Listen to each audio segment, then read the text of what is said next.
चलिए दोस्तों बात करते हैं एक और नई क्वेश्चन के बारे में। इस क्वेश्चन में एग्जामिनर ने कहा एक वृत्त 35 सेंटीमीटर भुजा वाले वर्ग के अंतर्गत बना है।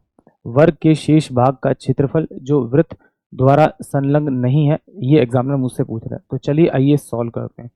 देखिए एग्जामिनर ने मुझे एक वर्ग दे रखा है, ये वर्ग दे रखा है, इसकी भुजा दे रखी है आपकी 35 सेंटीमीटर। तो इसकी सभी भुजाएं 35 सेंटीमीटर की होंगी। तो अगर मैं उसको आधा कर दूं तो ये मेरे पास में इस सर्कल की त्रिज्या आ जाएगी, यानी कि 35/2 इसकी त्रिज्या आ जाएगी।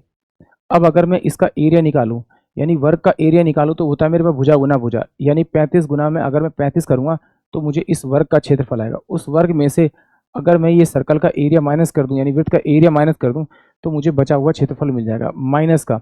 तो वृत्त का क्षेत्रफल होता है पाई आर स्क्वायर। पाई की वैल्यू होती है 22/7। आर कितना होगा मेरे पास में 35/2 इंटू में आपका 35/2। यहाँ से अगर मैं 35 इंटू में अगर 35 में बाहर निकालूंगा कॉमन, तो ये मेरे पास बच जाएगा, इस 2 से मैं इसे काट लेता हूँ 11।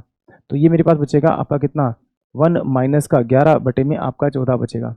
इसको सोल्व करूंगा तो ये 35 गुना में 35 इंटू में कितना हो जाएगा, ये आपका 3/में आपका 14 हो जाएगा। इससे काटूंगा तो ये कितना 2 बच जाएगा, ये 7 पंजे 5 हो जाएगा। इसे 5 से मल्टीप्लाई करता हूँ, नीचे से 5 से मल्टीप्लाई करता हूँ, क्योंकि नीचे 10 हो जाएगा, जोड़ने डिवाइड करने की जरूरत नहीं पड़ेगी। तो ये कितना 5 3 15 और 15 पंजे 75, 75 इंटू में 35 से मल्टीप्लाई करूँगा। तो ये कितना होगा 25 25 25 का 5 2 5 7 35 35 35 36 37। तो ये कितना 5 3 15 7 3 21 और 1 22। इसको ऐड करूंगा तो कितना होगा मेरे पास 5 7 5 12 3 2 5 6 और ये 2 पॉइंट यहाँ लगूंगा तो 262.5 इस क्वेश्चन का करेक्ट आंसर आएगा सेंटीमीटर स्क्वायर में। यानी कि ऑप्शन जो मेरे पास में बी होगा वो इस क्वेश्चन के लिए करेक्ट होगा। आई होप आप सभी को क्वेश्चन समझ में आया होगा।